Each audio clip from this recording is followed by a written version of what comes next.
Hello दोस्तों, UPSC Hindi के online study platform में मैं निशांत त्रिपाठी आप सभी का स्वागत करता हूं। दोस्तों, आज हमारी ये दूसरी क्लास है जिसमें हम लोग यूपी पीसीएस प्री की बैक ईयर जो है वो देख रहे हैं। हम लोग वर्ष 2020 के बैक ईयर को उठाए हैं। पहली क्लास में हम लोगों ने 20 क्वेश्चंस को देख लिया था जो क्वेश्चंस हिस्ट्री के थे। ठीक है, आज से हम जिन क्वेश्चंस को देखने वाले वो जियोग्राफी के क्वेश्चन है। आज भी हम लोग कम से कम 20 क्वेश्चन देखेंगे। जब आगे चल के देखेंगे कि हम लोग कोशिश करेंगे कि 5 क्लास से एक वर्ष के पेपर में ज़्यादा समय ना ले, तो 30-30 मिनट का अगर ये वीडियो बनेगा तो 3 घंटे के करीब बन जाएगा। तो बैक के डिस्कशन अगर ठीक से करेंगे तो 3 से 4 घंटे लगते भी हैं। ठीक है, तो उसमें परेशान नहीं होना है। अब देखिए हम लोग जियोग्राफी के क्वेश्चन पे आते हैं। ठीक, तो जियोग्राफी का 2020 में जो पहला क्वेश्चन था वो क्या था कि मैं इसको जूम कर दे रहा हूँ। ठीक है, इसको मैं जूम कर दे रहा हूँ। अब देखिए कह रहा है कि निम्नलिखित में से कौन सी एक नदी हिमालय पार यानी ट्रांस हिमालय नदी है। 4 ऑप्शन दिया है। झेलम लिखा है, सतलज लिखा है, रावी लिखा है और गंगा लिखा है। तो इसमें से कुछ रिवर्स के नाम दिए हैं और आपको बताना कि कौन सी इसमें से ट्रांस हिमालय रिवर है। ठीक है, तो ध्यान देंगे दोस्तों, अगर हम लोग थोड़ा सा यहाँ पे फैक्ट देखें किसके बारे में, सतलज नदी के बारे में। देखिए ठीक, सतलज नदी के बारे में देखेंगे तो जो सतलज नदी का उद्गम होता है, ध्यान देंगे सतलज नदी का जो उद्गम होता है, इसका उद्गम मैं थोड़ा सा पेन हल्का करूंगा ताकि इजीली लिखा जाए। अभी एक सेकेंड। ठीक है, देखिए जो सतलज नदी का उद्गम होता है वो हिमालय के निकट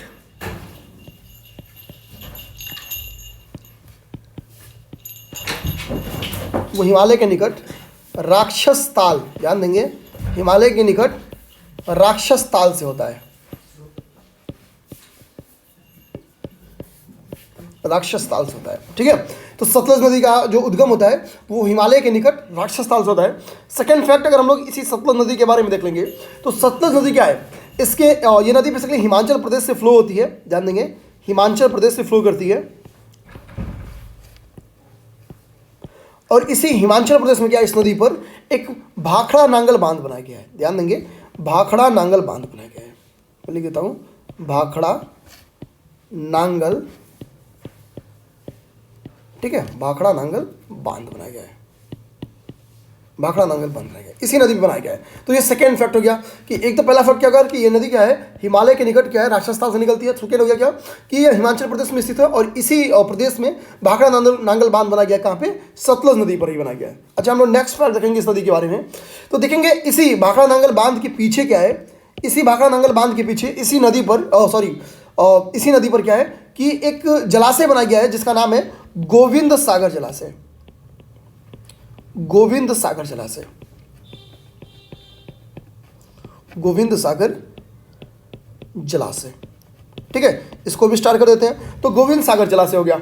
अच्छा, ये नदी ध्यान देंगे इस नदी के बारे में एक और इंपॉर्टेंट फैक्ट जो है इस चीज़ को ध्यान देंगे। यहाँ पे मैं इसको क्या करता हूँ, यहाँ पे इस साइड में लिख लेता हूँ। ठीक है, इस नदी के बारे में अगला इंपॉर्टेंट फैक्ट क्या है कि यह नदी पाकिस्तान में चिनाब नदी में जाकर मिल जाती है। तो ये लास्ट में जाती है और कहाँ मिल जाती है, चिनाब नदी में जाकर मिल जाती है। चिनाब नदी में जाकर मिल जाती है, इस चीज को ध्यान देंगे। ये नदी कहाँ है, चिनाब नदी में जाकर मिल जाती है। कहाँ पे, पाक में। तो और सतलज नदी क्या है, सतलज नदी एक ट्रांस हिमालयन रिवर है। ध्यान देंगे सतलज नदी एक ट्रांस हिमालयन रिवर है। जैसे देखेंगे ब्रह्मपुत्र हो गया, फिर सिंधु हो गया, ये सब क्या है, ये सब क्या है, ट्रांस हिमालयन रिवर है। इस चीज़ को ध्यान देंगे। तो चूंकि इसका आंसर सतलज नदी सही था तो सतलज नदी से रिलेटेड यहाँ पे हम लोग कुल 4 फैक्ट देख लिए। पहला ये कि राक्षस ताल एक लेक है, उस वहाँ से ये निकलती है। हिमाचल प्रदेश में इस नदी पर भाखड़ा नांगल बांध बनाया गया है। इसी भाखड़ा नांगल बांध के पीछे एक गोविंद सागर जलाशय है, इस चीज़ को भी ध्यान देना है। सेकंड की ये नदी क्या है, चिनाब नदी में जाकर मिल जाती है। तो सीधी सी बात है कि चिनाब इसकी क्या होगी, सहायक नदी होगी, या ये चिनाब की सहायक नदी ये होगी। इस चीज़ को ध्यान देंगे। तो ये जो क्वेश्चन है उम्मीद करते हैं आप लोग को आ गया होगा। तो इस क्वेश्चन का जो राइट आंसर है वो है सतलज, ऑप्शन नंबर 20 का सही है। अच्छा, ध्यान देंगे बैक ईयर का क्या होगा कि हम लोग शॉर्ट नोट्स में बना रहा हूँ। उस शॉर्ट नोट्स को मैं क्या करूँगा कि आप लोग की जो टेस्ट सीरीज ग्रुप है, यूपी पीसीएस की जो टेस्ट सीरीज ग्रुप है, टेस्ट सीरीज के बारे में जान लेंगे कि यूपी पीसीएस की टेस्ट सीरीज जो यूपीएससी हिंदी ने स्टार्ट की है वो कुल 1500 रुपये की वो टेस्ट है। इसमें कुल 20 टेस्ट है। ठीक है, इसमें कुल 20 टेस्ट है। अभी हम लोग क्या करेंगे, हम लोग के दिमाग में कि कम से कम इसमें 5 टेस्ट क्या करेंगे कि लास्ट एग्जाम तक जाते जाते कम से कम हम लोग 5 ओपन टेस्ट करवाने वाले हैं। ठीक है, इसकी पहली ओपन टेस्ट इसी मंथ में जब भी होने वाली है उसको घोषित कर जाएगी। तो ओवरऑल देखेंगे टेस्ट सीरीज कितनी हो जाएगी, ये लगभग 25 टेस्ट की हो जाएगी। इस चीज़ को ध्यान देंगे। ठीक है, तो ये सारी आपको इसी टेस्ट सीरीज ग्रुप पे मिल जाएगी। इस बैक ईयर का जो नोट्स है वो भी शॉर्ट नोट्स है वो भी इसी टेस्ट सीरीज ग्रुप में आपको दे दिया जाएगा। जिन दोस्तों को टेस्ट सीरीज से जुड़ना हो या जो भी दोस्त आप लोग में से अटेम्प्ट कर रहे हो 2022 का पेपर, वो लोग ध्यान देंगे, वो लोग टेस्ट सीरीज से जरूर जुड़े, ठीक है।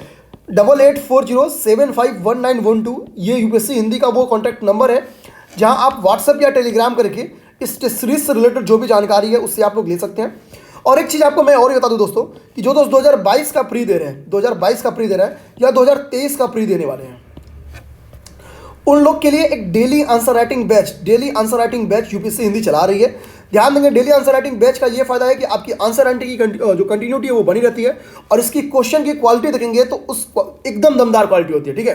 देखिए हम लोग जो डेली आंसर राइटिंग बैच की क्वेश्चन होते हैं, इसकी आंसर जो क्वालिटी होती है क्वेश्चन की वो सबसे दमदार होती है। हम लोग खुद भी कहते हैं जो हम लोग की फुल टेस्ट है, जो हम लोग एग्जाम के ड्यूरेशन जैसे अभी पीसीएस का चला रहे हैं, अगर उससे भी बेहतर रखेंगे तो हम लोग कोशिश किए कि उससे बेहतर ही डेली आंसर राइटिंग बैच के क्वेश्चन होते हैं। इस चीज़ को ध्यान देंगे। तो आप लोग कोशिश करें कि अभी डेली आंसर राइटिंग बैच से जुड़िए और आंसर लिखिए 2022 और 23 वाले। इसके बाद से आप लोग के लिए जब आपका एग्जाम आएगा मेंस का, तो फिर से टेस्ट सीरीज आपको डेडिकेटेड निकाल दिया जाएगा, तो वहां से आपकी तैयारी ओवरऑल हो जाएगी। डेली आंसर राइटिंग से मत भागिए, यही आपके चयन में एक बाधा है, तो उम्मीद करते हैं कि इससे आप लोग नहीं भागेंगे, ठीक है। इससे रिलेटेड कोई भी जानकारी के लिए आप लोग इसी नंबर पे आपको कांटेक्ट करना है। अब हम लोग सेकंड नंबर क्वेश्चन पे आते हैं। सेकंड नंबर क्वेश्चन क्या है आज का? 21 नंबर क्वेश्चन। देखिए साफ साफ आपके यूपी पीसीएस के सिलेबस में लिखा है कि मैं जियोग्राफी से जनरल नॉलेज बेस्ड क्वेश्चन पूछूंगा, ठीक है। जनरल नॉलेज बेस्ड क्वेश्चन पूछूंगा, जीके बेस्ड क्वेश्चन पूछूंगा। देखेंगे यहाँ पे कुछ ट्राइब्स के नाम इस सीरीज में मैचिंग का ये क्वेश्चन है, ध्यान देंगे यहाँ पे देखेंगे मैचिंग का ये क्वेश्चन है। और इस साइड में क्या है कि कुछ ट्राइब्स के नाम लिखे हैं, जैसे अंगामी, बिरहोर, खस और टोडा, ये 4 जनजातियों के नाम लिखे हैं। और इस साइड में उनके लोकेशन लिखे गए हैं कि कहाँ के यहाँ पाई जाती हैं। यहाँ पे नागालैंड का नाम लिखा है, झारखंड का नाम लिखा है, अरुणाचल प्रदेश का नाम लिखा है और तमिलनाडु का नाम लिखा है। क्वेश्चन क्या कह रहा है इसको सुनिए, कह रहा है कि नॉट करेक्टली मैच। क्वेश्चन कह रहा है नॉट करेक्टली मैच, यानी कौन मैच नहीं है, इस चीज को ध्यान देंगे। अब देखिए इसमें अब पहला हम लोग देखेंगे, अगर मैं इसको जूम कर दूं, देखिए तो यहाँ पे आपको दिख रहा होगा कि पहला कह रहा है अंगामी। अंगामी कह रहा है कि नागालैंड की जनजाति है, तो बिल्कुल सही है। जो अंगामी ट्राइब्स है ये नागालैंड की जनजाति है, तो ये तो सही है। तो जब ए सही है तो यानी ए तो आंसर होगा नहीं। फिर हम लोग बिरहोर पे आते हैं। बिरहोर के बारे में कह रहा है ये झारखंड की जनजाति है, तो बिरहोर भी बिल्कुल सही है, बिरहोर भी झारखंड की जनजाति है। लास्ट वाला देखेंगे टोडा, तो टोडा तमिलनाडु की जनजाति है, बिल्कुल सही है। जो टोडा है नीलगिरी की पहाड़ी में पाई जाती है, बेसिकली ये तमिलनाडु में स्थित है। इसके बाद से यहाँ पे खस जनजाति के बारे में लिखा है, ध्यान देंगे खस जनजाति के बारे में लिखा है कि ये अरुणाचल प्रदेश में पाई जाती है, अरुणाचल प्रदेश में, लेकिन ये गलत है। ध्यान देंगे खस जनजाति, ध्यान देंगे बेसिकली अरुणाचल प्रदेश उसने इसलिए लिख दिया है कि अगर कोई ये याद रखेगा कि पर्वतीय क्षेत्र में या हिमालय में पाई जाती है तो वो गलत कर देगा। ध्यान देंगे बिल्कुल सही कि हिमालय वाले क्षेत्र में ही पाई जाती है, लेकिन पूर्वी हिमालय में आके पा करके ये पश्चिमी हिमालय वाले क्षेत्र में बेसिकली हिमाचल प्रदेश, उत्तराखंड इन जगहों पे पाई जाती है, ठीक है। तो मैं यहाँ पे ले देता हूँ एचपी मतलब हिमाचल प्रदेश और यूटी मतलब उत्तराखंड, ठीक है। तो जो खस जनजाति है वो हिमाचल प्रदेश या उत्तराखंड में पाई जाती है, या कभी क्वेश्चन में आपके आ जाए कि पश्चिमी हिमालय में पाई जाती है तो बिल्कुल सही होगा। सॉरी नहीं सही, पश्चिमी हिमालय पाई जाती है, बिल्कुल सही होगा, ठीक है। इस चीज को ध्यान देंगे। तो यहाँ पे खस जनजाति नॉट करेक्ट मैच था, तो इसका करेक्ट आंसर क्या हो जाएगा? हिमाचल प्रदेश या उत्तराखंड, ठीक है। ये 2 क्वेश्चन आप लोग को जो मैं स्टोरी बताया हूं वही इसमें लिखा गया है, तो आप लोग को इसमें परेशान नहीं होना है। ये बुक मैं बता दूं कि यूथ कॉम्पिटिशन की बुक है और आप लोग ये बुक जरूर ले लीजिए, बहुत अच्छी बुक है, ठीक है। नेक्स्ट क्वेश्चन क्या है? वर्ल्ड ज्योग्राफी का ही है। एक साइड में लेक का नाम लिखा गया है, ध्यान देंगे वर्ल्ड ज्योग्राफी नहीं, इंडियन ज्योग्राफी का क्वेश्चन है। एक साइड में कुछ लेक का नाम लिखा गया है, ठीक है। अब एक साइड में कुछ लेक का नाम लिखा गया है और यहाँ पे क्या है, कुछ लोकेशन दिए गए हैं, ध्यान देंगे यहाँ पे लोकेशन दिया गया है, अवस्थिति दी गई है। अब आपको क्या करना है, लेक और लोकेशन को मैच कराना है, ठीक है। यहाँ पे क्या है, एक लेक का नाम लिखा है साला लेक। यहाँ पे जो सेकंड लेक है उसका नाम है बड़खल लेक, ठीक है, बड़खल लेक। और तीसरी जो यहाँ पे लेक है उसका नाम है लोकटक लेक। और चौथी यहाँ पे है जो लेक है उसका नाम है काली वैली लेक, ठीक है। देखेंगे यहाँ पे इंग्लिश और हिंदी दोनों में लिखा है, तो बहुत लैंग्वेज वालों को भी यहाँ पे फायदा हो जाएगा, ठीक है। यहाँ पे अरुणाचल प्रदेश, हरियाणा, मणिपुर और तमिलनाडु। और क्या कह रहा है, यहाँ पे कुछ कोड्स दिए गए हैं, इसी कोड्स के आधार पे क्या है आपको सही आंसर का चयन करना है, कोड्स के आधार पे सही आंसर का चयन करना है। अब आइए हम लोग देखते हैं, ठीक है।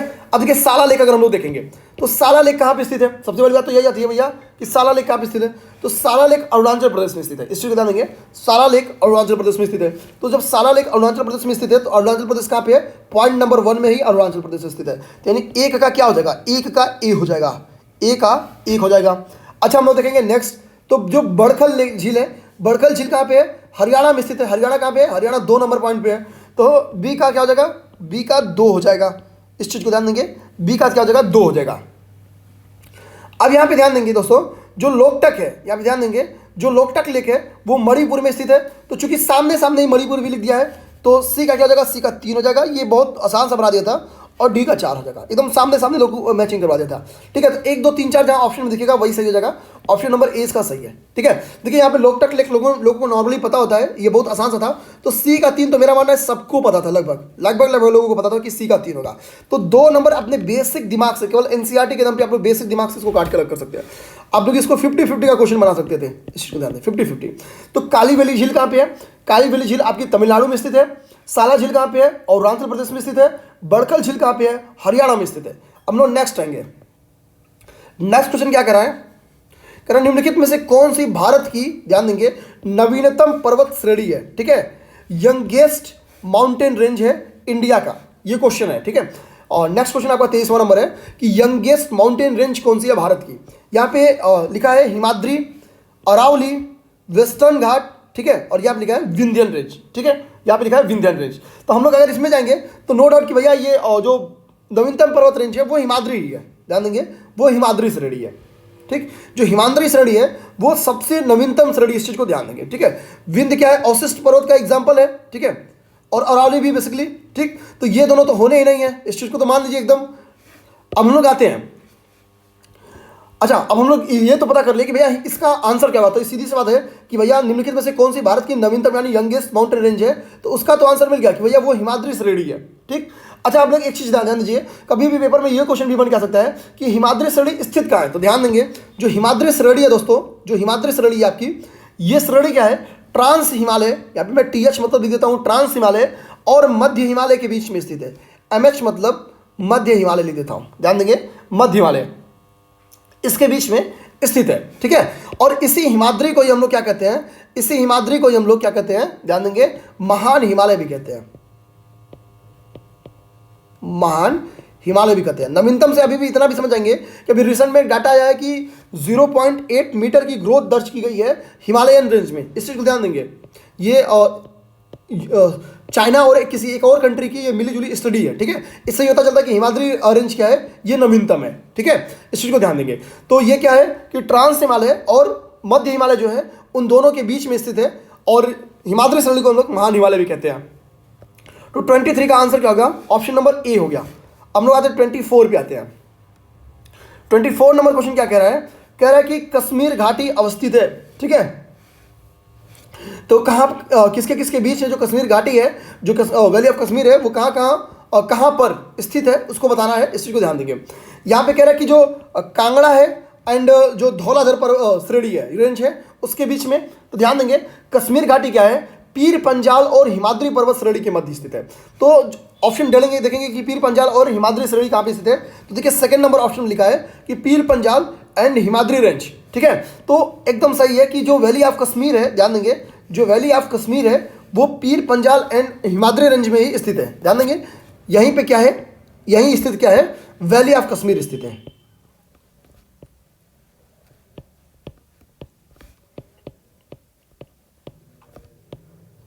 ठीक है, वैली ऑफ कश्मीर यहीं पे स्थित है। दोस्तों, इस वीडियो को लाइक और सब्सक्राइब जरूर करिएगा। मैं कोशिश करूंगा कि सबसे पहले मैं 20 से 2015 पे आ रहा हूं। ठीक है, आप लोग की जैसे रिव्यू रहेगी वैसे वैसे मैं क्या करूंगा, इसको 2010 तक लेके जाऊंगा। जितना आप लोगों का सपोर्ट रहेगा, तो मैं 30 साल के पेपर का टारगेट रखा हूं कि पेपर के पहले आप लोग का खत्म करूंगा, और 1-2 महीने पहले ही खत्म करूंगा, कम से कम 1 महीने पहले तो खत्म ही करूंगा। और बोझिल भी आपको नहीं बनेगा। आप सोचिए, आप एग्जाम आते आते आप अपने क्वेश्चन के 60%, आपकी चयन का 60% भाग आपको मैं तैयार करवा दूंगा। करंट मैं आपका पढ़ाता हूँ। ठीक है, करंट में लास्ट में भी पढ़ाऊंगा, एकदम डेडिकेटेड पढ़ाऊंगा। अभी मैं मंथली करंट अफेयर भी लेके आऊंगा। ठीक है, तो आपकी मैक्सिमम तैयार रहेगी। बस करना है कि आपको सपोर्ट करना है, वीडियोस को लाइक और सब्सक्राइब जरूर करना है, इस चीज को ध्यान देना है। नेक्स्ट अगर हम लोग क्वेश्चन आएंगे 24 नंबर क्वेश्चन देखते हैं। और नेक्स्ट क्वेश्चन क्या है? 24 हो गया ना, 25 नंबर क्वेश्चन पे आते हैं हम लोग। 25 नंबर क्वेश्चन क्या कर रही है कि यमुना नदी, ध्यान देंगे, यमुना नदी निम्नलिखित में से सहायक नदी है। ठीक है, किसकी? इसके पूर्व का क्रम बताइए। ठीक है, कहां से? पश्चिम से पूर्व का क्रम बताना है, यानी वेस्ट टू ईस्ट बताना है, वेस्ट टू ईस्ट बताना है। अच्छा, हम लोग देखेंगे, अगर मैं देखता हूं कि यमुना नदी यहां पे सर्च हो जाए, ठीक है, और रिकॉर्डिंग ना घटे, तो मैं आपको एक बार यमुना नदी का मैं क्या करता हूं कि एक बार फिगर दिखा देता हूं आपको।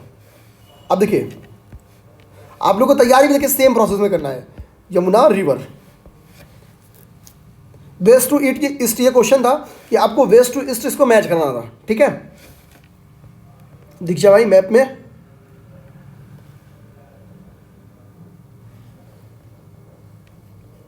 दिख रहा कहीं?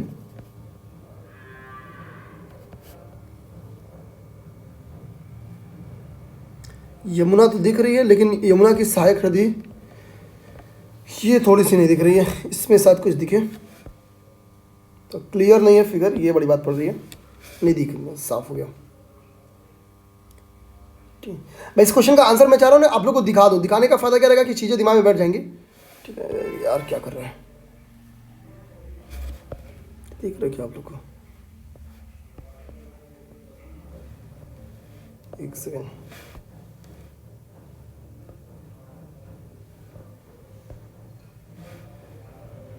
कॉपी देखते हैं, अगर पेस्ट हो जाएगा तो काम चल जाएगा, नहीं होगा तो भी कोई बात नहीं है, बट पेस्ट हो जाएगा तो काम चलेगा, काम चल जाएगा।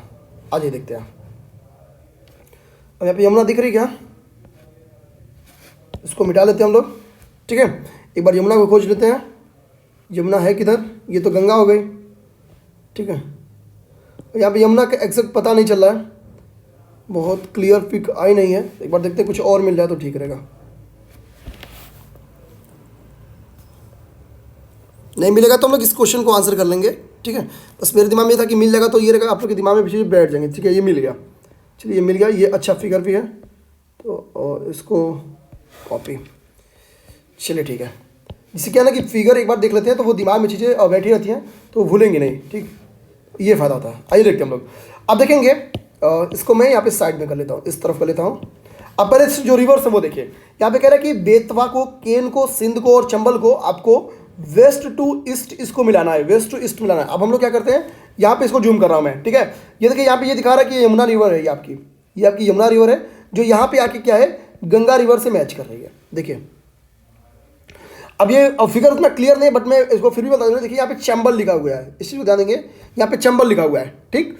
और आगे देखेंगे तो यहाँ पे बेतवा लिखा है, ठीक है, यहाँ पे बेतवा लिखा है, और अगला यहाँ से कुछ दिखा तो रहा नहीं है, ठीक है। तो चलिए हम लोग इसी को देख लेते हैं। नीचे यहाँ पे क्या है, केन है, ठीक है, वेस्ट टू ईस्ट में आएंगे, नीचे यहाँ पे केन है, चूंकि यहाँ पे सोन नदी है, यहाँ पे बीच में एक रिवर केन दिखा नहीं रहा है, तो ध्यान देंगे यहाँ पे चिंबल लिखा है, यहाँ पे बेतवा लिखा है, नीचे यहाँ पे आगे केन एक मिलती है, ठीक है। तो चंबल, बेतवा, केन, इसका वेस्ट टू ईस्ट यही हो गया। तो हम लोग देखेंगे चंबल सबसे पहले जगह, तो चंबल सबसे पहले जगह तो एक, ठीक है। इसके बाद से यहाँ पे एक रिवर सिंध भी नहीं लिखा हुआ है, ठीक। तो उसके बाद से ध्यान देंगे, उसके बाद से सिंध है, तो सिंध है तो 4 के बाद से 3 कर लेंगे हम लोग। सिंध के बाद से आपका बचता है बेतवा, बेतवा कहाँ पे, बेतवा 1 नंबर पे है, और बेतवा के बाद से आपका लास्ट होता है केन, ठीक है, लास्ट में था केन। तो ये वेस्ट टू ईस्ट है। एक्चुअली एग्जैक्ट मैप नहीं मिला था अभी तो मेरे को तत्काल में कि मैं इसको दिखा सकूँ, ठीक है। तो इसमें इस मैप में केवल 2 ही रिवर दिख रही थी, तो भी कोई बात नहीं है। हम लोग याद कर लेंगे कि जो वेस्ट टू ईस्ट में जो यमुना का सहायक नदी है उसमें लास्ट में क्या है, लास्ट में केन है, ठीक है, लास्ट में क्या है, लास्ट में केन है, और सबसे पहले क्या है, वेस्ट में चंबल है, ठीक है। इस चीज़ को ध्यान देंगे। हम लोग नेक्स्ट क्वेश्चन पे आ जाएंगे, इसको आप अरेंज कर लेंगे तो 4 3 1 2 आपको जहां मिला वहां मार देना है। 4 3 1 2 आपको ऑप्शन नंबर ए में मिल रहा है, तो ऑप्शन नंबर ए इसका सही हो जाएगा, ठीक है। ऑप्शन नंबर ए इसका सही हो जाएगा, इसको देख लेंगे। और यहाँ पे एक फैक्ट ये याद रख लेंगे कि यमुना का उद्गम कहाँ से होता है, यमुनोत्री से होता है, यमुनोत्री से। तो ये एक इंपॉर्टेंट फैक्ट था, इसको भी देख लेंगे। नेक्स्ट हम लोग आएंगे तो यहाँ पे देखेंगे एक साइड में माउंटेन्स लिखे गए हैं और एक साइड में यहाँ पे कंट्रीज के नाम दिए गए हैं। जो माउंटेन्स उनका नाम है एटलस, किलीमंजारो, चिम्बरोजो और पायरेनीज, ठीक है। और यहाँ पे लोकेशन दिया है फ्रांस, इक्वाडोर और तंजानिया, मोरक्को, ठीक है। ये क्वेश्चन मैं अपने टेस्ट सीरीज में भी हम लोग दिए हुए थे, पिछले वर्ष भी दिए थे इसको टेस्ट सीरीज में, इसको ध्यान देंगे। ध्यान देंगे यहाँ पे जो पायरेनीज है, ठीक है, ये फ्रांस एवं स्पेन की सीमा पे स्थित है। ये सबसे आसान क्वेश्चन यही था इसका। तो डी का क्या हो जाएगा, डी का 1 हो जाएगा, क्योंकि देखिए फ्रांस या स्पेन यहाँ पे लिखा हुआ है, तो ये फ्रांस एवं स्पेन की सीमा पे स्थित है, तो डी का क्या हो गया, डी का 1 हो गया। डी का क्या हो गया, डी का 1 हो गया। अब यहाँ पे एक क्या है, चिम्बरोजो है, चिम्बरोजो देख लेते हैं कहाँ पे स्थित है। तो ध्यान देंगे दोस्तों, जो आपका चिम्बरोजो है ये इक्वाडोर में स्थित है, इक्वाडोर आपका 2 नंबर पे है, तो सी का क्या हो गया, सी का 2 हो गया। किलीमंजारो को हम लोग देखेंगे, किलीमंजारो आपका तंजानिया में स्थित है, तंजानिया आपका 3 नंबर पॉइंट पे है, तो तंजानिया आपका हो गया, ठीक है। अब बचा है आपका 1, आपका 3 हो गया, 2 हो गया, 1 हो गया, तो बचा क्या आपके पास 4 बचा, तो ए का क्या हो जाएगा, 4 हो जाएगा। एटलस कहाँ पे स्थित है, मोरक्को में स्थित है। अब आप लोग देख लीजिए आंसर में कहाँ पे 4 3 2 1 लिखा है, उसको सही कर लेना है। तो 4 3 2 1 आपका ऑप्शन नंबर ए में लिखा है, आपका आंसर हो जाएगा ए नंबर। ठीक है, इस चीज को ध्यान देंगे। यानी एटलस आपका कहाँ पे स्थित है? एटलस मोरक्को में। एटलस की कंट्री कौन सी है, लोकेशन क्या है? मोरक्को। किलिमंजारो बी का 3 यानी तंजानिया। इसके बाद चिम्बोरोजो, चिम्बोरोजो का क्या हो जाएगा? इक्वाडोर हो जाएगा। और पैरानिच का क्या हो जाएगा? फ्रांस में स्पेन की सीमा पे स्थित है। नेक्स्ट आएंगे दोस्तों, हम लोग क्वेश्चन देखेंगे। ठीक है, अच्छा यहाँ पे मैं क्या करता हूँ, एक में साइड में आपको कुछ होमवर्क भी देता चलूँ। अच्छा देखिए यहाँ पे क्या है कि यमुना की वेस्ट टू ईस्ट जो रिवर है, साइड में दिया वो पूछ दिया है। आप लोग इसी तरह से गंगा का याद कर लीजिए, गंगा का वेस्ट टू ईस्ट याद कर लीजिए। और आप लोग कमेंट बॉक्स में इसको कमेंट करके बताइए कि आपको वेस्ट टू ईस्ट याद हो गया। देखिए आप लोग कॉपी नहीं करेंगे गूगल से, आप लोग पहले याद करेंगे फिर कमेंट करके बताएंगे भैया गंगा का हमको ये है, हमको पता चल गया। ठीक है, अब ध्यान देंगे। अब हम लोग क्या करते हैं, नेक्स्ट आते हैं। नेक्स्ट क्वेश्चन हम लोग का क्या है? नेक्स्ट क्वेश्चन है ये। ठीक है, ये क्वेश्चन क्या करा, निम्नलिखित जनजातियों, यहाँ पे कुछ जनजाति का नाम लिखा गया है, कुछ ट्राइबल्स का नाम दिया है, कुछ ट्राइब्स का नाम दिया है। कह रहा निम्नलिखित में से कौन सा भारत में अंडमान निकोबार द्वीप समूह, ध्यान देंगे, अंडमान निकोबार द्वीप समूह के मूल निवासी नहीं है, ध्यान देंगे। ठीक है, नेटिव नहीं है, यही क्वेश्चन है। यानी अंडमान निकोबार आइसलैंड के निम्नलिखित में से कौन से ट्राइब्स ऐसे हैं जो नेटिव नहीं है, जो मूल निवासी नहीं है? आइए हम लोग देखते हैं।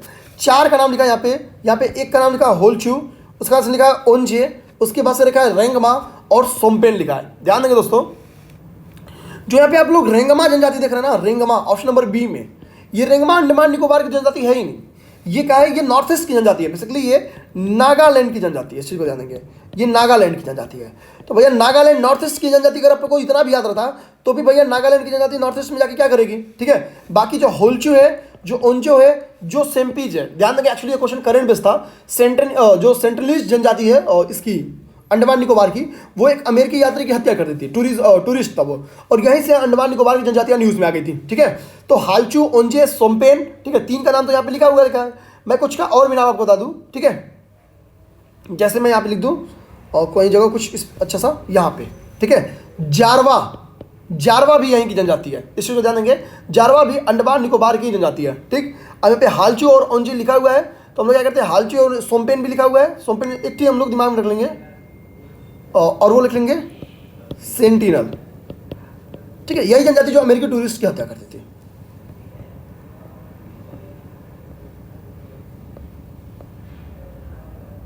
हम लोग नेक्स्ट देखते हैं। नेक्स्ट देखते हैं और क्या है, यहां पे लिखा है एसर्शन और यहां पे लिखा है रीजन। ठीक है, यानी कथन और कारण। ठीक है, यहां पे क्या लिखा है, अहमदाबाद भारत में सूती वस्त्र उद्योग का सबसे बड़ा केंद्र है। कथन क्या, कथन कारण में हमेशा एक चीज ध्यान देना आपको, अगर आप दिमाग लगा के कथन या कारण में से गलत कथन पहचान गए, देखिए ऐसा नहीं कि हमेशा गलत ही रहता है। ठीक है, अगर गलत कथन दिया है और उसे पहचान गए तो आंसर तुरंत मिल जाता है। जैसे सपोज अगर आपने पहचान लिया कि कथन गलत है, कथन गलत होते हुए आपको कारण पढ़ना ही नहीं है, आप सीधा कहाँ भागिए आंसर में और देखिए कथन गलत कहाँ लिखा है, क्योंकि एक ही जगह कथन गलत रहेगा। इस चीज को ध्यान देंगे। देखिए यहाँ पे लिखा है ए गलत है, ए गलत है, केवल एक ही ऑप्शन लिखा है, बाकी किसी ऑप्शन में। पहला ऑप्शन क्या कहता है कि कथन और कारण दोनों सही है। ध्यान देंगे, कथन कह रहा है कि कथन और कारण दोनों सही है और सही जो करेक्ट एक्सप्लेनेशन है वो भी करता है कौन, कारण। सेकंड क्या कहता है कि कथन और कारण दोनों सही हैं बट नॉट करेक्ट एक्सप्लेनेशन होता है। ठीक है, नॉट करेक्ट एक्सप्लेनेशन। तीसरे और चौथे में क्या करता है, एक जगह पे कथन को गलत मान लेता है और एक जगह पे रीजन को गलत मान लेता है, एक जगह रीजन को गलत मान लेता है। तो देखिए यहाँ पे जैसे डी नंबर ऑप्शन क्या लिखा है कि कथन गलत है। सपोज आपने पहचान लिया कि कथन गलत है तो आपको आंसर नंबर डी मिल जाएगा, आपको आंसर नंबर डी मिल जाएगा। इसी तरह कारण का है, ठीक है, रीजन में आप लोग कारण में पहचान गए, ठीक है, कि कारण गलत है तो कारण आप लोग आंसर ढूंढिए भैया कारण गलत कहाँ लिखा है, तो देखिए केवल ऑप्शन नंबर सी में। ऐसा नहीं कि हमेशा ऑप्शन डी में कथन गलत रहेगा, ऑप्शन सी में कारण गलत रहेगा। ये कभी कभी उसको पता है कि बच्चे याद कर लेंगे, कभी कभी घुमा भी देता है, इसलिए ढूंढना है, इस चीज को ध्यान रखेंगे। तो देखिए कारण कहाँ है, केवल एक ऑप्शन में गलत है। तो केवल अगर आप लोग गलत स्टेटमेंट पर चलेंगे तुरंत आंसर निकल जाएगा। अब लोग आते हैं क्वेश्चन पे। अब क्वेश्चन क्या कर रहा है, जैसे क्वेश्चन मेरे इसे ट्रिक बेस्ड था। अब कह रहा है अहमदाबाद भारत में सूती वस्त्र उद्योग का सबसे बड़ा केंद्र है। नहीं दोस्तों ध्यान देंगे, अहमदाबाद सूती वस्त्र उद्योग का सबसे बड़ा केंद्र नहीं है। सूती वस्त्र उद्योग का सबसे बड़ा केंद्र जो है वो महाराष्ट्र है। ध्यान देंगे, महाराष्ट्र है। अब समझिए कथन तो यहीं से गलत हो गया। क्यों मैं कह रहा हूं कि सबसे बड़ा केंद्र यही है, क्योंकि 1/3 से अधिक लगभग 38% जो सूती वस्त्र है वो यहीं से उपजाया जाता है या यहीं से इसका उत्पादन होता है। ठीक है, अब समझिए सेकेंड नंबर अहमदाबाद का सेकेंड स्थान है। अब हम लोग क्या किए, यहीं से हम लोग कथन पहचाने वाले, कथन गलत है। अब कथन गलत हम लोग कहाँ भाग जाएंगे, ऑप्शन नंबर डी पे भाग जाएंगे कि ऑप्शन नंबर डी इसका सही है। आप समझ गया, कारण पढ़ना ही नहीं है, कारण पढ़ना ही नहीं है, इस चीज को ध्यान दीजिए। नेक्स्ट क्वेश्चन देखेंगे तो यहाँ पे एक जगह मिनरल लिखा है और दूसरी जगह पे यहाँ पे जो माइनिंग सिटीज है, उत्खनन शहर जो है उनका नाम लिखा है। यहाँ पे एक जो मिनरल्स है वहाँ पे कॉपर का नाम लिखा है, आयरन ओर का नाम लिखा है, मैग्नीज का नाम लिखा है और बॉक्साइट का नाम लिखा है। और यहाँ पे जो इसके उत्खनन क्षेत्र है या माइनिंग सिटीज हैं उनके में आप देखेंगे चित्रदुर्ग लिखा है, बेल्लारी लिखा है, भीलवाड़ा लिखा है और कटनी लिखा है। आपको क्या कह रहा है क्वेश्चन, देखिए कह रहा है not correctly matched, not correctly matched पहचाना है। आप समझिए, आप लोग देखेंगे दोस्तों जो कॉपर है, ठीक है, कॉपर को पहले फोकस करेंगे। तो हम लोग हिस्ट्री पढ़ते हैं तभी हम लोग को पता रहता है कि राजस्थान में एक खेतड़ी की खान है, ठीक है, वहां से कॉपर ज्यादा पाई जाती है, ठीक है। आप समझिए, तो राजस्थान में एक लोकेशन है खेतड़ी और एक स्थल है झुंझुनू, ठीक है, एक स्थल है उसका नाम है झुंझुनू। ये जो स्थल है बेसिकली ये कॉपर के लिए फेमस है, ये तांबा के लिए फेमस है, इस चीज को ध्यान देंगे। चित्रदुर्ग तांबा के लिए नहीं फेमस है। चित्रदुर्ग किस चीज के लिए फेमस है, मैं बता दूं आप लोग को कि चित्रदुर्ग जो है यह आयरन ओर के लिए फेमस है, ठीक है। चित्रदुर्ग किसके लिए फेमस है, तो ये आयरन ओर यानी अच्छा ओर की स्पेलिंग लिखा है, ठीक है, ओर की स्पेलिंग क्या है, ORE, यानी लो अयस्क के लिए फेमस है। आप समझिए, तो सीधी सी बात क्या हो गया, सीधी सी बात हो गया भैया कि एक नंबर पॉइंट गलत है, एक नंबर गलत है। अब यहाँ पे क्या करें, सुमेलित नहीं है। आइए, एक नंबर गलत कहाँ पे लिखा है, ए और सी दोनों में लिखा है कि भैया एक गलत है। तो यानी अभी हमको आंसर नहीं मिला, लेकिन केवल एक बेसिक कॉन्सेप्ट, केवल हड़प्पा पीरियड हम लोग पढ़ देते हैं तो इस 2 पॉइंट को काट देते हैं, बेसिक दिमाग लगा के काट देते हैं। आप समझिए, बेसिक दिमाग लगा के क्या करते हैं, इसको हम लोग काट देते हैं। अब हम लोग क्या करते हैं, जाते हैं चित्रदुर्ग, यहाँ पे आयरन ओर में लिख दिया है, तो एक बार आयरन ओर को देखिए भैया, आयरन ओर में क्या लिखा है, आयरन ओर में लिखा है बेल्लारी, ठीक है। बेल्लारी क्या है मैं बता दूं आप लोग को, तो बेल्लारी कर्नाटक का एक लोकेशन है, ठीक है। और बेल्लारी जो लोकेशन है ये आयरन ओर के लिए फेमस है, ये सही लिखा है, आयरन ओर के लिए ही फेमस है। तो यानी दूसरा स्टेटमेंट क्या है, दूसरा स्टेटमेंट सही है, दूसरा गलत नहीं है। अब समझिए, हमारे पास जो 2 कथन बचे हैं उन कथनों में क्या है, उसमें कह रहा है कि दूसरा और तीसरा। आप समझिए, हम लोग को चुनना क्या है, चुनना है नॉट करेक्ट, तो यानी दूसरा करेक्ट है, यानी ये आंसर तो बनेगा नहीं क्योंकि दूसरा करेक्ट है। तो अपने पास अब एक ही ऑप्शन नहीं बचा है, ऑप्शन नंबर सी, और करेक्ट हो गया ये। आप समझिए क्या किया हूं मैं, केवल मैं क्या किया हूं कि हिस्ट्री की नॉलेज थोड़ा सा लगा लिया हूं खेतड़ी की खान वाली, और वहां से बी और डी नंबर ऑप्शन कट गया और वो ऑप्शन बता के गया ए और सी में से कोई एक सही हो गया। सेकंड नंबर ऑप्शन को जैसे हम लोग फोकस किए, बेल्लारी आया, तो बेल्लारी कर्नाटक के लोकेशन है जो कि आयरन ओर के लिए फेमस है, तो सेकंड तो सही होगा, सेकंड सही होगा तो इसका मतलब क्या है, ऑप्शन नंबर ए गलत नहीं होगा। तो बचा अपने पास केवल एक ही ऑप्शन, ऑप्शन नंबर सी। हम लोग जो बचा 2 है वो देख लेते हैं, मैग्नीज देख लेते हैं, ध्यान देंगे, मैग्नीज को हम लोग देखते हैं। मैग्नीज को हम बेसिकली देखेंगे मध्य प्रदेश में, महाराष्ट्र में, उड़ीसा में, यही वो क्षेत्र है जहां पे होता है। तो भीलवाड़ा, इसका मतलब भीलवाड़ा क्या होगा, भीलवाड़ा फिर क्या होगा, भीलवाड़ा मेरा मानना है फिर सही हो जाएगा ना, ठीक है, नहीं भीलवाड़ा गलत हो जाएगा, ठीक। अब इसके बाद आता है बॉक्साइट, बॉक्साइट कटनी, कटनी में एमपी में है, कटनी कहाँ पे स्थित है, एमपी में, और बॉक्साइट उत्पादन में जो एमपी है वो है, ठीक है। तो हम लोग के दिमाग में अगर इतना भी चलेगा तो भी हम लोग बॉक्साइट को सही मान लेंगे, ठीक। तो हम लोग समझ गए कि अब इसका आंसर क्या होना है, और उम्मीद करते हैं चीजें आप लोग को समझ में आ गई होंगी, ठीक है। बॉक्साइट में ध्यान देंगे, एक उड़ीसा का स्थल है, उसका नाम है बोलांगिरी, उड़ीसा का एक स्थल है उसका नाम है बोलांगिरी। यह स्थल कहाँ का है, यह स्थल है उड़ीसा का, यह उड़ीसा का स्थल है, ठीक है। नेक्स्ट आएंगे, तो नेक्स्ट यहां पे कह रहा है कि किंटा घाटी के बारे में, कि भैया किंटा घाटी क्यों प्रसिद्ध है, ठीक है। मलेशिया की घाटी है किंटा वैली, कह रहे कि किंटा वैली फेमस क्यों है, आपको बताना कि किंटा वैली फेमस क्यों है, आपसे क्वेश्चन है, ध्यान देंगे दोस्तों। जो किंटा वैली है, ठीक है, तो किंटा घाटी क्यों फेमस है, ये टीन के उत्पादन के, टीन प्रोडक्शन के लिए फेमस है, इसलिए ध्यान देंगे टीन के उत्पादन के लिए ये घाटी फेमस है, ठीक है। तो इसका ऑप्शन नंबर सी सही हो जाएगा। यहाँ पे लिखा भी है कि मलेशिया एशिया का महाद्वीप है, यह देश रबर उत्पादन एवं टीन उत्पादन के लिए फेमस है, ठीक है, रबर उत्पादन एवं टीन उत्पादन के लिए। तो अब चूंकि यहाँ पे रबर भी था, यहाँ पे रबर भी ऑप्शन में था और यहाँ पे ऑप्शन क्या है, टीन में था, यही कारण है कि यह विवादित हो गया है। चूंकि ध्यान देंगे चूंकि जो किंटा घाटी, स्पेशली मलेशिया के ऊपर क्वेश्चन नहीं था, मलेशिया के घाटी के ऊपर क्वेश्चन था, किंटा घाटी। और किंटा घाटी से क्या है, विश्व का, ध्यान देंगे यहाँ पे लिखा हुआ है कि 1/4 टीन यहीं से उत्पादन किया जाता है। विश्व का 1/4, 1/4 टीन यहीं से उत्पादन किया जाता है। इस चीज को ध्यान देंगे, ठीक है। नेक्स्ट क्वेश्चन देखेंगे। नेक्स्ट क्वेश्चन 31 है और क्या, निम्नलिखित में से कौन सी धारा जो है वो इसको मैं एक सेकंड देखिए, ठीक है। कारण निम्नलिखित में से कौन सी ओशियन करंट है, ठीक है, जो कह रहा है कि हिंद महासागर से संबंधित नहीं है, एसोसिएट नहीं है, किससे, इंडियन ओशन से एसोसिएट नहीं है, संबंधित नहीं है, मैच नहीं कर रही है। अच्छा ध्यान देंगे दोस्तों, यहाँ पे 4 धाराओं के नाम लिखे गए हैं, 4 धाराओं के नाम लिखे गए हैं। इसमें पहली धारा का नाम लिखा गया है फ्लोरिडा धारा, ठीक है। तो हम लोग फ्लोरिडा धारा को अगर देखेंगे तो ये अटलांटिक, 80 से मैं लिख देता हूँ अटलांटिक और एम से लिख देता हूँ महासागर। तो ये अटलांटिक महासागर की फ्लोरिडा धारा जो है ये अटलांटिक महासागर की धारा है। यहाँ पे कनारी धारा लिखा हुआ है, ये भी क्या है, ये भी अटलांटिक महासागर की धारा है। अब यहाँ पे आ गया नेक्स्ट अगुलहास, ठीक है। अगुलहास क्या है, ये हिंद महासागर की धारा है। अगुलहास क्या है, हिंद महासागर की धारा है। और कैसी धारा है, ये हॉट है, गर्म जल धारा है, हिंद महासागर की गर्म जल धारा है। अब यहाँ पे क्या बचा, क्यूराइल बचा, ध्यान देंगे यहाँ पे क्या बचा, क्यूराइल बचा। क्यूराइल जो है ये प्रशांत, मैं पीआर से प्रशांत लिख देता हूँ और एम से महासागर लेता हूँ, प्रशांत महासागर की धारा है। तो यहाँ से हम लोग समझ गए, फ्लोरिडा अटलांटिक महासागर हो गया, कनारी अटलांटिक महासागर हो गया, अगुलहास आपकी हिंद महासागर हो गया, ये गर्म प्रकार की जलधारा, इस चीज को ध्यान देंगे। तो ये हो गया हम लोग का क्वेश्चन नंबर 31 का। 31 का आंसर क्या मिल जाएगा, ऑप्शन नंबर निम्नलिखित में से कौन सा हिंद महासागर से संबंधित नहीं है, ठीक है, यही क्वेश्चन है, हिंद महासागर से अच्छा नहीं संबंधित है क्वेश्चन है, तो संबंधित है तो ऑप्शन नंबर सी इसका सही हो जाएगा। नेक्स्ट क्वेश्चन आएंगे, अब इसके एक्सप्लेनेशन मिल जाएंगे, मैं जो समझाया वही सारी चीजें यहाँ पे लिखी गई हैं, ठीक है।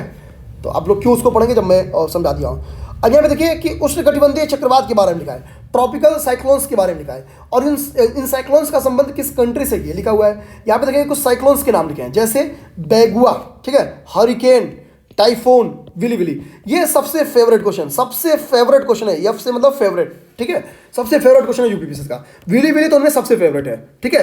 अब बता दिए भैया विली विली स्थित कहाँ पे है, ठीक है। तो विली विली क्या है दोस्तों, ध्यान देंगे, ये ऑस्ट्रेलिया की एक, ध्यान देंगे, उष्णकटिबंधीय चक्रवात यानी ट्रॉपिकल साइक्लोन है, किसकी, ऑस्ट्रेलिया की। तो यानी सीधी सी बात है, डी का क्या हो गया, डी का 1 हो गया, डी का 1 हो गया। टाइफून दोस्तों ध्यान देंगे, ये चीन और जापान की है, तो टाइफून सी का 2 हो गया। हरिकेन को हम लोग फोकस करेंगे, हरिकेन क्या है, हरिकेन यूएसए की है, यूएसए कहाँ पे है, ऑप्शन नंबर 4 में है, पॉइंट नंबर 4 में है। तो यानी डी का क्या हो गया, बी का 4 हो गया। ए क्या है, ए है बेगुआ, ध्यान देंगे, उष्णकटिबंधीय चक्रवात यानी ट्रॉपिकल साइक्लोन्स को बेगुआ फिलीपींस में कहा जाता है, यानी 3 हो गया आपका।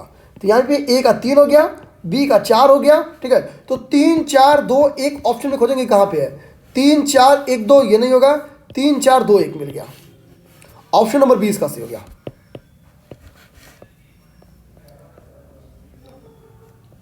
ठीक है, नेक्स्ट देखेंगे। नेक्स्ट यहाँ पे क्या है, यहाँ पे एक कंट्री का नाम दिया गया है और यहाँ पे कह रहा है आयरन ओर प्रोडक्शन, ठीक है, कि ये क्षेत्र जो है आयरन ओर प्रोडक्शन एरियाज है। कह रहा है कि नॉट करेक्टली मैच्ड, इनमें से एक ऐसा ऑप्शन है जो कि आयरन ओर से संबंधित नहीं है, ठीक है, और वही आपको बताना है। अब ध्यान दीजिए, यहाँ पे लिखा है कजाकिस्तान, यहाँ पे लिखा है यूक्रेन, यहाँ पे जर्मनी और फ्रांस, 4 देशों की कंट्री के नाम हो गए, जिसमें कजाकिस्तान है, यूक्रेन है, जर्मनी और फ्रांस है। यहाँ पे जो लौह खनिज क्षेत्र उनका नाम लिखा है कारागांडा, ठीक है, क्रिवोई राख, यहाँ पे नॉर्मंडी लिखा है, यहाँ पे पायरेनीज लिखा है। ये 4 यहाँ पे क्या है कि उत्पादक क्षेत्र लिखे हैं, खनिज उत्पादक क्षेत्र लिखे हैं। अच्छा यहाँ पे ध्यान देंगे दोस्तों, यहाँ पे जो आपकी नॉर्मंडी है, यहाँ ध्यान देना है, यहाँ पे जो आपको ये नॉर्मंडी दिख रही है, ठीक है, नॉर्मंडी को जर्मनी से मैच करा है, यहाँ पे ध्यान देंगे, नॉर्मंडी को जर्मनी से मैच करा है, जबकि नॉर्मंडी कहाँ की है, फ्रांस की है, फ्रांस में स्थित है। तो यही एक गलत था, तो ऑप्शन सी ही इसका क्या है, सही आंसर है।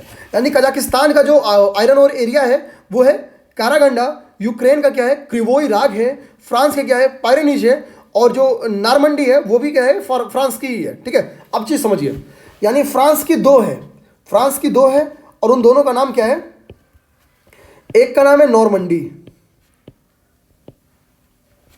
एक का नाम है नॉर्मंडी और दूसरे का नाम है पिरेनीज।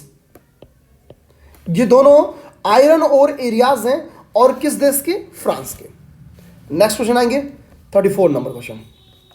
कह रहे निम्नलिखित में से किसमें खट्टे रसीले फलों का उत्पादन बहुत विकसित है। ठीक है, यानी जो खट्टे रसीले फल हैं उनके प्रोडक्शन के लिए कौन सा एरिया, यहाँ पे 4 क्षेत्र के नाम लिखे गए हैं। कह रहा है कि वो डेवलप्ड क्षेत्र है या जाना जाता है इसके लिए, किसके लिए, खट्टे रसीले फलों के लिए। अब सोचिए यहाँ पे कह रहा है कि जो मानसूनी क्षेत्र है, मानसूनी रीजन है उसके लिए। ठीक है, यहाँ पे कह रहा है कि जो उष्णकटिबंधीय उच्च भूमि का क्षेत्र है यानी प्रदेश है, ट्रॉपिकल हाईलैंड और जो रीजन है वो है। यहाँ पे कह रहा है भूमध्य सागरीय रीजन जो है, ठीक है, मेडिटेरियन रीजन जो है उसके बारे में कह रहा है। यहाँ पे कह रहा है कि भूमध्य रेखीय प्रदेश यानी इक्वाटोरियल रीजन। ध्यान देंगे दोस्तों कि जो यहाँ पे ध्यान देंगे कि जो भूमध्य सागरीय है, ध्यान देंगे जो भूमध्य सागरीय प्रदेश है, ठीक, एक सेकंड, ऑप्शन नंबर सी, जो भूमध्य सागरीय प्रदेश है इसकी जो लोकेशन है, ध्यान देंगे वो 30 डिग्री टू 45 डिग्री के बीच में है। ठीक है, इस चीज को ध्यान देंगे, 30 टू 45 डिग्री के बीच में। ठीक है, इसका विस्तार है, अब समझिए हम लोग बेसिकली जो महाद्वीप के पश्चिम भाग है वहां पे इसका विस्तार पाया जाता है, पश्चिम भाग पे, मैं यहाँ पे लिख देता हूँ पश्चिम भाग पे। ठीक है, तो भूमध्य सागरीय प्रदेश का जो विस्तार है 30 टू 45 डिग्री के बीच में, और वेस्टर्न घाट पे है, इस चीज को ध्यान देंगे, वेस्टर्न साइड में है महाद्वीपों के।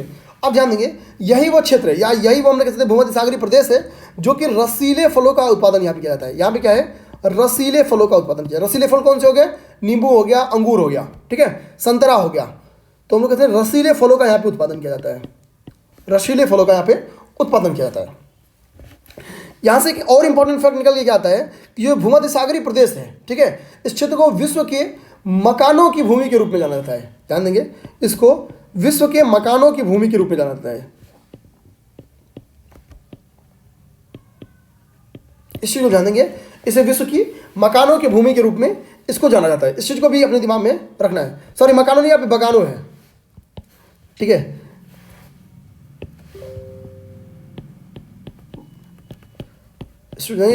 मेरे से निकल गया मकानों की भूमि, ठीक है, बगानों की भूमि है, इस चीज को ध्यान देंगे।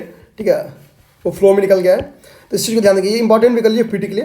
मेरे सारे नोट्स, अब देखिए ये सारे नोट्स क्या है कि मैं अपने टेस्ट सीरीज के ग्रुप पे आप लोग को दे देने वाला हूँ। ठीक है, मैं इसका प्रॉपर नोट्स बना रहा हूँ, आप लोग को परेशान नहीं होना है। अभी आप लोग को केवल सुनना है, इस पेपर से एक बार खुद को देख लेना, मैं इसका शॉर्ट नोट्स खुद दे दूंगा। ठीक है, अब हम लोग नेक्स्ट आ जाते हैं। नेक्स्ट क्या कह रहा है, 35 नंबर क्वेश्चन। 35 नंबर क्वेश्चन क्या कह रहा है, कह रहा है कि दक्षिण अफ्रीका का जो पोस्ट मासबुर्ग है, ठीक है, और उसका जो समीपवर्ती क्षेत्र है, ध्यान देंगे उसका जो समीपवर्ती क्षेत्र है, कह रहा है कि वो निम्नलिखित में से किस खनिज का मुख्य उत्पादक है। ठीक है, तो दक्षिण अफ्रीका के एक लोकेशन का नाम लिखा है, उस लोकेशन का नाम क्या है, पोस्ट मासबुर्ग। कह रहा है कि ये लोकेशन और इसके जो बगल का एरियाज है, उसका जो समीपवर्ती क्षेत्र है, वो क्या है कि निम्नलिखित में से किस खनिज के लिए, ठीक है, किस खनिज के लिए जाने जाते हैं या प्रसिद्ध है। 4 खनिजों के नाम लिखा है यहाँ पे है यूक्रेन, बॉक्साइट, मैंगनीज और अब्रक माइका। ठीक है, इन 4 का नाम यहाँ पे लिखा हुआ है। ठीक, अब देखिए यूरेनियम, बॉक्साइट, मैंगनीज और माइका, इन 4 का नाम यहाँ पे क्या है कि लिखा हुआ है। अब देखिए इसमें से आपको बताना कि इनमें से किस चीज के लिए, किस चीज के उत्पादन के लिए ये जगह क्या है वो फेमस है। अब ध्यान देंगे तो ये जगह जो है वो मैग्नीज के उत्पादन के लिए फेमस है। मैग्नीज के उत्पादन के लिए दक्षिण अफ्रीका का जो पोर्ट्सबुर्ग और इसका जो समीपवर्ती क्षेत्र है वो माना जाता है। ठीक है, या पोस्टमासबुर्ग, इस चीज को ध्यान देंगे, ये एरिया जो है मैग्नीज उत्पादन के लिए जाना जाता है। 36 नंबर क्वेश्चन कह रहा है कि जो डार्लिंग श्रृंखला है ऑस्ट्रेलिया की, वो कहाँ पे, ऑस्ट्रेलिया के किस तट पर, किस कोस्ट पर स्थित है, आपको बताना है। ध्यान देंगे दोस्तों कि जो डार्लिंग श्रृंखला है, ध्यान देंगे ये श्रृंखला क्या कर रहा है, ऑप्शन ए उत्तर पूर्वी तट पर स्थित है, इस चीज ध्यान देंगे, कह रहा है कि उत्तर पूर्वी तट पर, उसके बाद दक्षिणी तट पर, फिर कह रहा पूर्वी तट पर या दक्षिणी पश्चिमी तट पर। ध्यान देंगे जो दक्षिणी पश्चिमी तट है यहीं पे स्थित है, तो ऑप्शन नंबर डी तो इसका सही है कि जो दक्षिणी पश्चिमी तट है, तो दक्षिणी पश्चिमी तट पर ही क्या है, डार्लिंग श्रृंखला स्थित है। अच्छा, जो यहाँ पे पूर्वी तट लिखा हुआ है, पूर्वी तट पर ध्यान देंगे जो ग्रेट डिवाइडिंग रेंज है वो यहाँ पे स्थित है पूर्वी तट पर। तो जो ग्रेट डिवाइडिंग रेंज है नामक पर्वत है, बेसिकली ये क्या है, ये पूर्वी तट पर स्थित है। और ऑस्ट्रेलिया एकमात्र ऐसा द्वीप है जो पूरी तरीके से दक्षिणी गोलार्ध में स्थित है, पूरी तरीके से, इस चीज को ध्यान देंगे। अब हम लोग क्या करते हैं, नेक्स्ट क्वेश्चन देखेंगे। नेक्स्ट क्वेश्चन में यहाँ पे कुछ निर्जातीय समूह के नाम लिखे गए हैं और उनका किस कंट्री से संबंध है उसको लिखा गया है। अब ध्यान देंगे, किसी को कुछ पता ना हो या हो, लीबिया तो यहूदी तो सबको पता है भैया, यहूदी किसके हैं? 4 नंबर के, यानी इजराइल का। तो ए का क्या हो गया? ए का 4 हो गया। ए का क्या हो गया? ए का 4 हो गया। यहाँ पे एक आप लोग और निर्जातीय समूह देखेंगे, टेडा। ध्यान देंगे, टेडा। टेडा क्या है? टेडा लीबिया का है। ध्यान देंगे, टेडा लीबिया का है। टेडा लीबिया का है, यानी बी का क्या हो गया? बी का हो गया 3। बी का क्या हो गया? 3। अब ध्यान देंगे, यहाँ पे बेजा लिखा है, तो बेजा जो निर्जातीय समूह है, ध्यान देंगे, बेजा ये निर्जातीय समूह किसका है? मिस्र का निर्जातीय समूह है। बेटा जो है वो मिस्र का निर्जातीय समूह है, यानी सी का क्या हो गया? 1 हो गया। अब यहाँ पे लूर लिखा गया है। लूर किस देश का निर्जातीय समूह है? तो ध्यान देंगे, जो लूर है, लूर ईरान का निर्जातीय समूह है। लूर ईरान का निर्जातीय समूह है। ठीक है, तो 4 3 1 2 हम लोग आंसर में खोजेंगे। क्या? 4 3 1 2, option number D. Option number D देखेंगे और इसका सही आंसर मिल जाएगा। अब हम लोग क्या करते हैं, 40 नंबर क्वेश्चन तक हम लोग देखने वाले थे, तो वीडियो अब खत्म होने वाली है। आप लोग कोशिश करना कमेंट करके बताना है कि भाई वीडियो कैसी लगी, ये जरूर बता देना है। ठीक है, यहाँ पे एक साइड में देखेंगे कंट्री का नाम लिखा है, यहाँ पे एक साइड में कैपिटल का नाम लिखा है। यहाँ पे लिख रहा है कंट्री का नाम है मोरक्को, ट्यूनिशिया, अल्जीरिया और कैप वर्डे। ठीक है, यहाँ पे कह रहा है कि इनकी राजधानी क्रमशः रबात, ट्यूनिस, अल्जीयर्स और बामाको है। ठीक है, अब अल्जीरिया का ये होगा, इसमें किसी को डाउट नहीं होगा। ट्यूनिसिया का ये होगा, इसमें भी कोई किसी को डाउट नहीं होगा भैया, इन दोनों में किसी को डाउट नहीं होगा। लेकिन यहाँ पे केप वर्डे की जो राजधानी दिया है बामाको, ये इसकी राजधानी नहीं है। ध्यान देंगे, ठीक है, जो बामाको है ये बेसिकली माली की राजधानी है। ये माली की राजधानी है, अब समझिए। तो अब बता दीजिए कि इसकी राजधानी क्या है? किसकी? केप वर्दे की। तो इसकी राजधानी का नाम है प्राइया। प्राइया। तो यही नॉट करेक्टली मैच्ड था। और क्वेश्चन आपका क्या है? क्वेश्चन आपका यही है, नॉट करेक्टली मैच्ड। यही नॉट करेक्टली मैच्ड है। अब हम लोग क्या करते हैं, 40 नंबर क्वेश्चन देखेंगे। तो 40 नंबर क्वेश्चन क्या है? निम्नलिखित में से किन देशों से होकर, ध्यान देंगे, 40 नंबर क्वेश्चन या 39 नंबर क्वेश्चन कह रहा है, निम्नलिखित में से किस देश से होकर भूमध्य रेखा नहीं गुजरती है?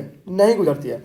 ध्यान देंगे दोस्तों, भूमध्य रेखा जो है बेसिकली आपका इक्वाडोर से, कोलंबिया से, ब्राजील से, साओ टोमे से, कांगो गणराज्य से, ठीक है, गैबन से, युगांडा से, जायरे से, इंडोनेशिया, मालदीव, सोमालिया और किरिबाती, इन सब जगहों से गुजरता है। तो गैबन से बिल्कुल गुजरता है, सोमालिया से बिल्कुल गुजरता है, ठीक है, सोमालिया से भी गुजरता है। अब यहाँ पे कह रहे हैं रवांडा, ठीक है, रवांडा, इसको हम लोग एक बार रुकते हैं। अगर फिर गिनी से, ठीक है, तो गिनी से गुजरता है। गिनी से मेरा मानना है कि ये देखिए, एक तो कंफर्म है कि गैबोन से और सोमालिया से गुजरता है। आइए हम लोग इसी के दम पे आंसर पे पहुंचते हैं। 1 और 2 आंसर में होना ही चाहिए। और क्वेश्चन क्या है? नहीं गुजरती है, ठीक है, यानी 1 और 2 आंसर में नहीं होता, क्योंकि नहीं है तो चूंकि गैबोन और सोमालिया तो 100% कंफर्म है कि ये गुजरता है भैया यहाँ से। तो हम लोग गैबोन और सोमालिया यानी 1 और 2 आंसर में नहीं दिखना चाहिए। 1 यहाँ पे है यानी ए नहीं होगा, सी में 2 है यानी ये नहीं होगा, बी में भी 2 है यानी ये नहीं होगा, डी है इसका सही आंसर। अब समझिए, केवल आपको अगर ये याद रहे कि गैबोन और सोमालिया है इसके सही आंसर, यानी गैबोन और सोमालिया से ये निकलते हैं, ठीक है, तो इसलिए आप लोग इसी को इग्नोर करके पहुंच जाएंगे। यहाँ पे वो सारी कंट्रीज के नाम लिखा है, Ecuador, Colombia, Brazil, Sao Tome Principe, Gabon, Congo गणराज्य, Zaire, Uganda, Kenya, Somalia, Maldives, Indonesia, Kiribati, जहाँ जहाँ से ये गुजरती हैं, ठीक है। इसको एक बार जरूर देख लेंगे, क्योंकि अक्सर कर्क रेखा पे, मकर रेखा पे, भूमध्य रेखा पे क्वेश्चन आते रहते हैं, ठीक है। नेक्स्ट क्वेश्चन क्या है? चूंकि हम लोग 40 नंबर क्वेश्चन देख ही लगते हैं, या अब यहाँ से जनसंख्या और नगरीकरण शुरू हो गया है, इसको स्टार बना लेते हैं, कल देख लेते हैं, ठीक है, इसको कल देख लेते हैं, ताकि जब स्टार्ट हो तो ठीक से स्टार्ट हो जाए, ठीक है। वैसे मैं इसका आंसर बता ही दे रहा हूँ। क्वेश्चन कह रहा है कि प्रजनन के प्रतिस्थापन स्तर तक पहुंचने के लिए जनसंख्या की कुल प्रजनन दर यानी TFR क्या होनी चाहिए? ध्यान देंगे, तो ऑप्शन ए कह रहा है 1.0, 1.6, 2.3 और 2.1। ध्यान देंगे, तो जो TFR की आवश्यकता है वो 2.1। ये करंट का क्वेश्चन था, और करंट का नहीं, क्योंकि ये करंट में भी न्यूज़ में था, ठीक है। तो ये क्वेश्चन बेसिकली 2011 की जनगणना बेस्ड है, तो आंसर इसका है 2.1, ठीक है। और जनगणना में यूपी में काफ़ी चर्चा चल रही थी, यही कारण ये क्वेश्चन बना भी दिया गया था, ठीक है, क्योंकि 2020 में ऐसा हो रहा था कि जो नई जनसंख्या नीति वो आएगी। अब समझिए आप लोग, और यही 2.1 को ही आपको स्वीकार भी किया गया, जब अपनी नई जनसंख्या नीति में यही से को स्वीकार भी किया गया। अब समझते हैं हम लोग। इस तरह से आज का डिस्कशन हम लोग का खत्म होता है। हम लोग क्या कर रहे हैं कि एक तरफ मेंस हम लोग का चल रहा है, मेंस की कंटिन्यूटी के साथ एथिक्स की क्लास चल रही है। आप लोग खुद से एथिक्स की क्लास कंटिन्यूटी के साथ देखिए, विजन की मैगजीन चल रही है, वो देख लीजिए। हम लोग और भी कई सारी चीज़ें आप लोग को फ्री ऑफ कॉस्ट लेके आ रहे हैं, वो आप लोग देखते रहिए ताकि आप लोग के हित में है वो सारी चीज़ें। देखिए हम लोग केवल मेंस की तैयारी के लिए आप लोग क्या करते हैं, केवल 1000 मंथली चार्ज करते हैं, वो भी आंसर राइटिंग कराते हैं। ऐसा नहीं कि क्योंकि देखिए नॉर्मली कोचिंग आंसर राइटिंग से ही भगती है और हम लोग आपको वहीं प्रैक्टिस कराते हैं। बैक ईयर में कराई दे रहा हूँ, आप लोग टेस्ट सीरीज से थोड़ा फोकस कर देंगे तो उम्मीद है कि जो भी गैप्स थे, जिनके रुक गए इस बार एग्जाम या जिन्होंने आगामी देने वाले पहले अटेम्प्ट में, उनका सब मंगल होगा। ठीक है, तो इसी के साथ हम लोग वीडियोस को पॉज करेंगे। धन्यवाद आप सब लोग को।